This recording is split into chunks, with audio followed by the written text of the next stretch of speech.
शिवसेना के वरिष्ठ नेता और पूर्व महापौर किशोरी पेडनेकर ने मुंबई महानगर पालिका फेरीवालों पानी संकट और कई राजनीतिक मुद्दों को लेकर भाजपा और प्रशासन पर तीखा हमला बोला है। उन्होंने कहा कि भाजपा सांसद गोपाल शेट्टी का प्रभाव आज भी मनपा प्रशासन पर दिखाई देता है और उनके कार्यकाल में कई बार अधिकारियों को उनकी जिम्मेदारियों का एहसास कराया गया था। पेडनेकर ने विधि समिति के कामकाज पर सवाल उठाते हुए कहा कि इसे जरूरत से ज्यादा उत्साह में चलाया जा रहा है। फेरीवालों और कथित बांग्लादेशी घुसपैठियों के मुद्दे पर उन्होंने सरकार से स्पष्ट प्रमाण पेश करने की मांग की है।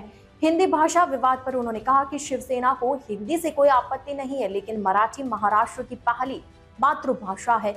लाडली बहन योजना को लेकर उन्होंने सरकार पर वादों से जनता को गुमराह करने का आरोप लगाया। मुंबई में संभावित पानी संकट, नाले सफाई और पाइपलाइन परियोजनाओं में देरी को लेकर भी उन्होंने चिंता जताई। साथ ही कहा कि प्रशासन और सत्ताधारी नेताओं के बीच तालमेल की कमी साफ दिख रही है। काल महापालिकेमध्ये भाजप विरुद्ध शिवसेना असं चित्र बघायला मिळालं। विधी समितीच्या कार्यशैलीवरती भाजपचे माजी खासदार गोपाळ शेट्टी यांनी टीका केली, तर दुसरीकडे जो भाजपचा 100 दिवसांचा प्लॅन होता, जो महत्वाचा मुद्दा होता फेरीवाला धोरणासंदर्भात, त्याच्यावरती शिवसेनेचे माजी खासदार असणारे संजय निरुपम यांनी सुद्धा टीका केलेली आहे। मुळात फेरीवाल्यांना हटवण्याच्या नावाखाली, बांगलादेशी फेरीवाल्यांना हटवण्याच्या नावाखाली मराठी अधिकृत फेरीवाल्यांवर कारवाई होते असा थेट आरोप शिवसेनेने केलाय।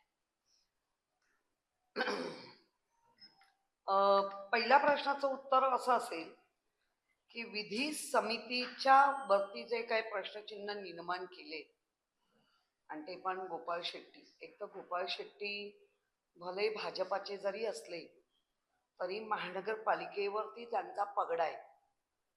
अनेकदा महानगरपालिकेच्या बाबतीत ते आमच्याबरोबर असताना पण, सत्तेत आम्ही असताना पण त्यांनी अनेकदा महानगरपालिकेच्या यांना अंजन घातलेल्या महानगरपालिकेच्या प्रशासनाला। आणि जर ते आज विधी समितीच्या बाबतीत म्हणत असतील तर निश्चित त्यांना काहीतरी वेडं वाकडं किंवा ज्या पद्धतीने विधी समिती चालवली जाते अति उत्साहात, ती त्यांना कळली असेल। त्यामुळे आम्ही सुद्धा त्याला आपण म्हणतो ना वाट पाहा, अशा सगळ्या गोष्टीची आम्ही पण वाट पाहतोय आणि कशी वाट लागते तेही पाहतोय। मात्र एकीकडे असं असताना तुमच्याच पक्षाचे अंबादास दानवे असं म्हणतात की दोन्ही शिवसेनांनी आता एकत्र यायला हरकत नाही, माझी तर इच्छा आहे, माझ्या इच्छेने काही होत नाही। कुठे ना कुठे संकेत आहेत का दोन्ही शिवसेनांनी एकत्र येण्याचे? नाही, मुळामध्ये एक दुसरा प्रश्न मगाशी होता की फेरीवाल्यांमध्ये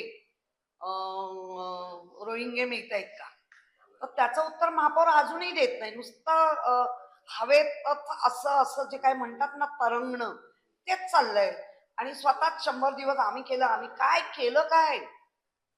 प्रत्येक आमचं म्हणणं आहे फेरीवाल्यांमध्ये जर चुकीची लोक आहेत तर ती काढली पाहिजे।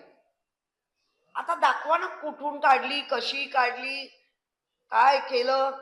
उगाचच आज जे काय निरुपम, काय त्यांचं नाव, संजय निरुपम, काय चुकीचं बोलले, म्हणजे त्याच्यावरती त्यांना कळलं की जय श्रीराम करून आमच्या युपी वाल्यांची मतं मात्र घेतली आणि आताच आमच्याच गोरगरीब जे कोण युपी बिहार किंवा याच्यातनं येणाऱ्यांच्या पोटावर पाय देत आहेत। आता संजय डोळ्यावरची, म्हणजे संजय कोणाच्या डोळ्यावर पट्टी बांधून बघत होता, ती वाटतं त्यांनी आता पट्टी काढली संजयनी। संजय वाच ज्याला म्हणतो ना महाभारतात, तसं आता संजयनी दुर्योधनाच्या, कोणते दुर्योधन नाही, दुर्योधनाचे वडील यांच्या डोळ्यावर जी पट्टी होती ती काढली वाटतं, आईच्या वगैरे। काय चाललंय, ज्या पक्षाच्या मांडीवर बसताय आणि जो पक्ष मांडीवर घेतोय ते दणके देत आहेत एकमेकांना। काय मुंबईकरांनी या महाराष्ट्राने हे चित्र दिसावं म्हणून एवढा सगळा फोडाफोडी केली। कोणावर तुमचा आता विश्वास नाही? मित्र पक्षावर विश्वास नाही, मित्राला फोडून घेतलेल्या पक्षावर विश्वास नाही, घाण ठेवून दिलेल्या वस्तूवर कधी काढून घेईन हे देऊन टेन्शन घेऊन पाहिजे ते पास करून घ्यायचंय। काय चाललंय, मला 7 फुगे पाहिजे, मग 4च मिळतात। हा, याचा अर्थ जितका कोणीच इथे मोठ्याने फक्त भारतीय जनता पार्टीच आम्हीच हे करणार असा जो त्यांचा भ्रम आहे, तो भ्रमाचा भोपळा हळूहळू आता या त्यांच्याच मांडीवर बसलेली लोक आता फोडतायत. शिंदे ग्रुपमध्ये आहेत ना ते, नक्कीच कळत नाही त्यांची भूमिका कुठे काय आहे काय. तर त्यांनी जाऊन आणि सांगावं की आम्हाला हा सूर्य आणि हा जयेंद्र करा म्हणून आहेत की नाही ते आम्हालाही कळले पाहिजे. आणि असतील तर त्यांना बाहेर कसे काढतायत ते सांगा. कशा पद्धतीने करणार, कुठला निधी वापरणार वगैरे. आणि जर तुमचं रोहिंगे वगैरे इतका राग आहे मुसलमानांवर, तर या 8 लोक जे आज आमच्याकडे एमआयएमचे नगरसेवक आहेत त्यांना 3-3 करोडची उड्डाणं का दिली? 3-3 करोड त्यांना फंड दिला. जिथे मराठी भाषिक किंवा मराठी माणसं जी आहेत ज्या आमच्या एरियात, तिथे फंड नाही दिला. आणि जिथे खूप मोठ्या प्रमाणात मुस्लिम, आम्हाला फंड दिल्याबद्दल राग नाही, दिलाच पाहिजे. मुस्लिम असो, हिंदू असो, ख्रिश्चन असो, कोणी त्यांच्या विभागात तो विकास झालाच पाहिजे. पण मग इकडे एका बाजूला मुसलमानांचा प्रचंड राग करतात. केंद्राच्या पण ह्याच्यामध्ये 62,000 कोटी काहीतरी फंड दिलाय असं मी ऐकते. आता इथे तुम्ही त्या एक उबळे काय सोडला तर बाकी सगळे मुस्लिम धार्जिन आहेत. मग त्यांना का फंड दिला? म्हणजे तुमची नक्की भूमिका काय? कोणाला गुमरान करताय? फंड दिलाय ना, त्याच्यावर का नाही इन्क्वायरी होत? मग का दिला म्हणून?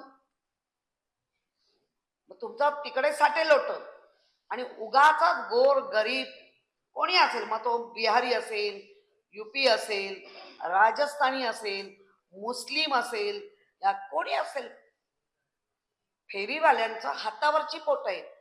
नक्की त्यांना शिस्त लागली पाहिजे. नक्की आता त्या आपल्याकडे तर 1 लाखाच्या वर नोंदणी आहे, त्याला अजून मान्यता नाही मिळत.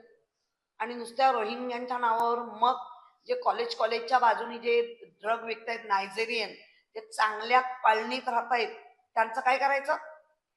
त्यांचं बघताय का? म्हणजे कारण नसताना हिंदू मुस्लिम करून फक्त वाद लावून पेटवून ठेवायचे.